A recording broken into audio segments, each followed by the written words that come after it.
Well, pretty much, Rob, we had to really just get diverse with everything. I mean, we got into photography actually only 3 years after being open. When digital took over, film was down so much, we wouldn't even be here if we didn't get into any other new things. So we pretty much added close to about 5 other businesses in our business just to survive these days, because as a print shop and photo lab by itself, we wouldn't have made it. We were just trying to be different than the other stores by giving the best service and also do more advertising during this bad time. Do you work a lot of hours?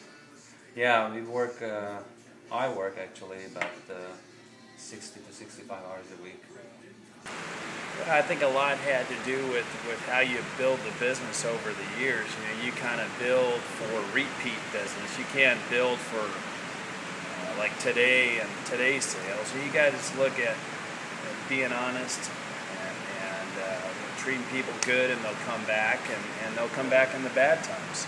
Well, one of the things besides the obvious cutbacks of a lot of things, including staff, including product buying and everything, is that I'm working a lot more hours, and I'm working 7 days a week now. Of course I was then, but really having to work 7 days.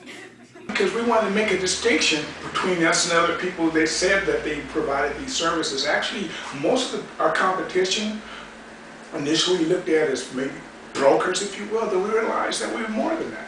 And so therefore, because we have these other skill sets, we're more than that. It was natural progression for us to provide these other services. And it wasn't so much that we saw a need at the time, but we saw the opportunity.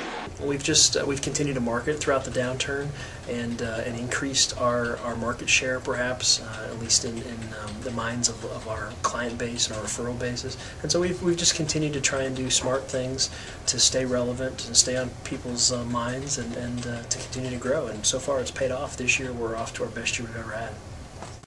I would say that this was actually a good time to expand, because a lot of other people are being overly cautious.